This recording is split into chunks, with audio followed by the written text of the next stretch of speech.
A man puts a rock in a hat, buries his face inside, and claims he's translating a message from God. Not reading it, not touching it, just looking into darkness. That message becomes a book. That book becomes a religion. And today, over 16 million people believe it's true. So how does something like that even begin? It starts in early 1800s America, a time when people were already searching for answers. New churches were forming. Old beliefs were breaking. Everyone wanted to be right. And in the middle of that chaos, a teenager named Joseph Smith says he has a solution. He claims God spoke to him directly, not through a priest, not through a church, directly. That alone would be enough to raise eyebrows, but it doesn't stop there. He says an angel visits him again and again, pointing him to something buried underground. Golden plates, ancient writing, a lost history of people who once lived in America. And somehow, he's the only one chosen to reveal it. At first, it sounds like just another story in a time full of them. But then people start believing him. Not just a few, dozens, then hundreds. And once belief takes hold, something strange happens. The story doesn't stay small. It grows faster than anyone expects. And the deeper you look, the harder it gets to tell where the story ends and where something else begins.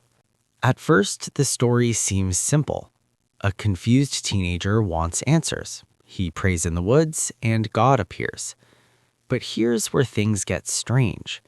Joseph Smith didn't tell just one version of that moment.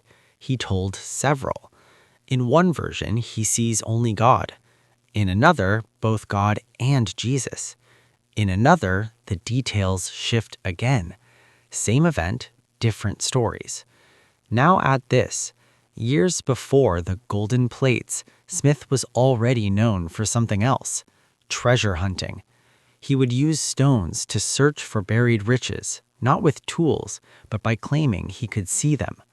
Most of the time, nothing was found.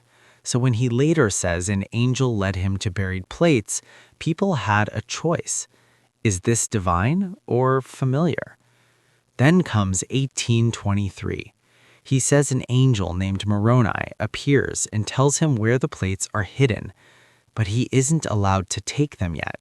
He has to come back every year, for 4 years. Why wait? That question never really gets answered. And when he finally claims to have them, something even more unusual happens. Almost no one is allowed to actually see them. Instead, people are asked to believe. And many do. But belief comes with pressure, because once people commit, backing out becomes harder. And that's when the story takes its next turn, from visions to translation. You might expect golden plates to be translated by reading them. That's not what happens. Instead, Joseph Smith places a small stone into a hat. Then he presses his face into the hat, blocking out all light, and words appear. That's the method.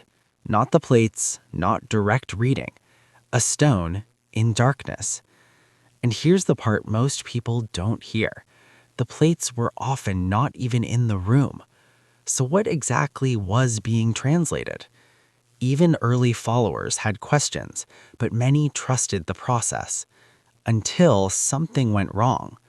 The first 116 pages of the manuscript, gone. Lost by a supporter named Martin Harris. So Smith is told not to rewrite them. Why? Because he says if he did, critics might compare versions and expose differences. Instead, a new version is created, a different section, a different telling, and it replaces what was lost. Convenient or suspicious. At the same time, 3 witnesses claim they saw the plates. Then 8 more say they handled them. But almost all of them were close friends or family. And later, some leave the movement. So now you have a book no one fully saw, a method no one else used, and witnesses who didn't stay. And yet, the book spreads, and the belief grows stronger. Because now, it's no longer just about a book. It's about what that book claims, a whole new history of the world. The book doesn't just tell a story, it rewrites history.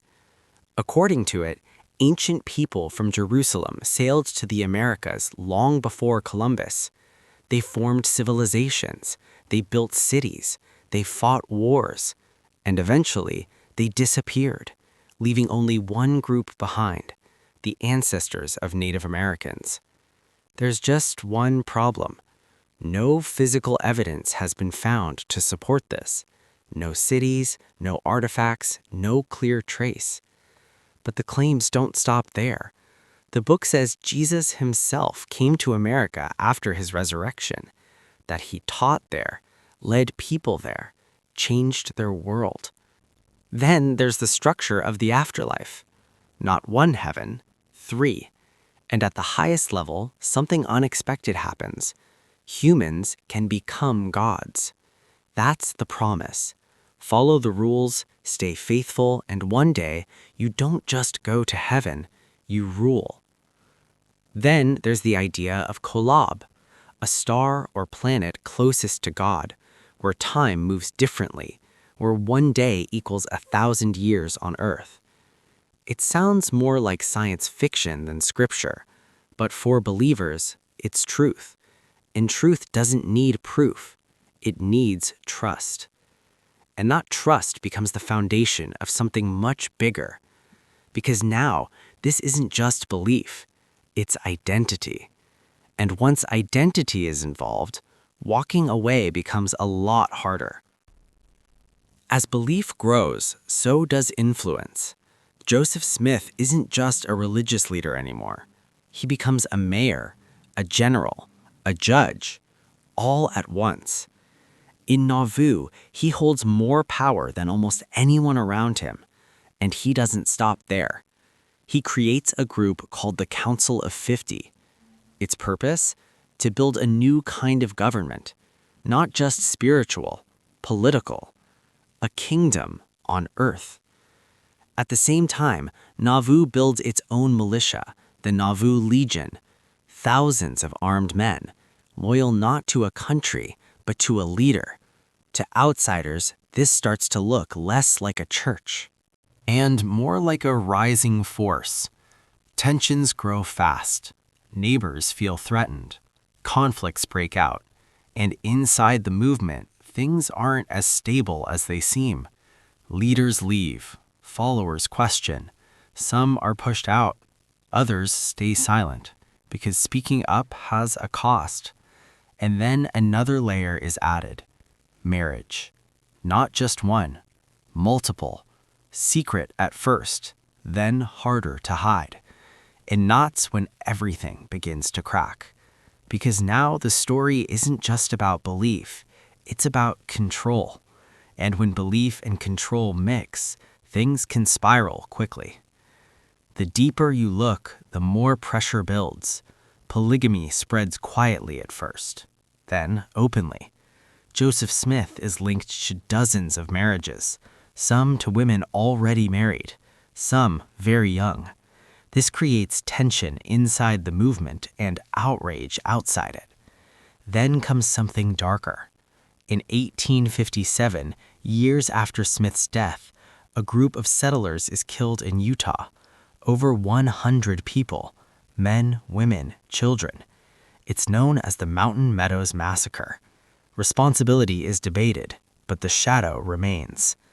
At the same time, beliefs about race take hold. Black members are denied priesthood roles, justified through religious ideas. That policy lasts for over a century, until 1978, when it suddenly changes, through revelation. Then there's the Book of Abraham, another text Smith claimed to translate, from Egyptian scrolls. But modern scholars say the scrolls don't match his translation at all.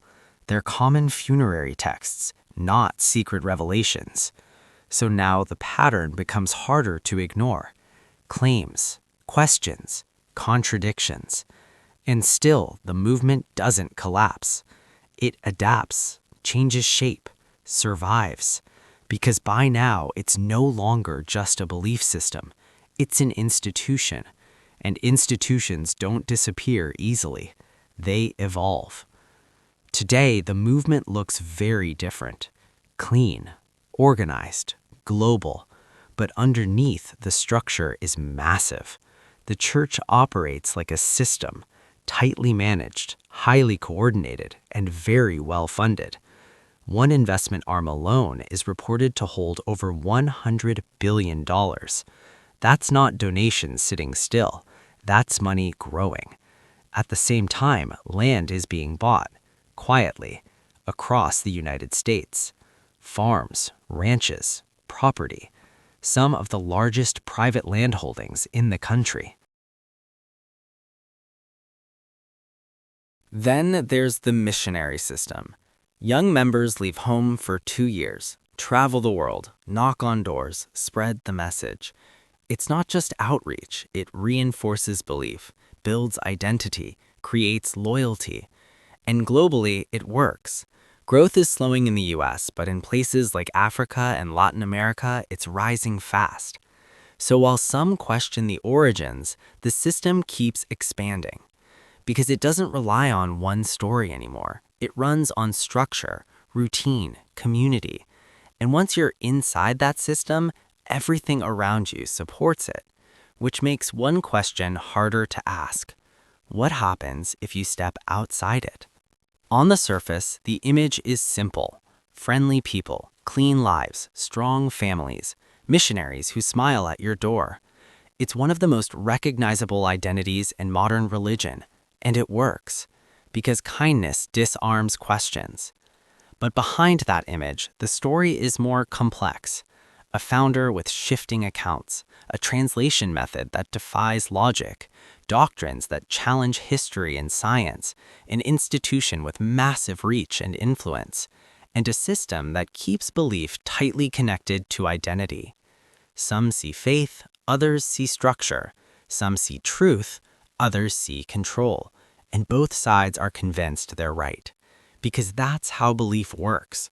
It doesn't just explain the world, it shapes it. So the real question isn't just whether the story is true, it's something deeper. If millions of people build their lives around it, if it creates purpose, order, and meaning, at what point does belief stop being questioned and start becoming reality? And if that line has already been crossed, then the real mystery isn't how it started, it's how far it can go.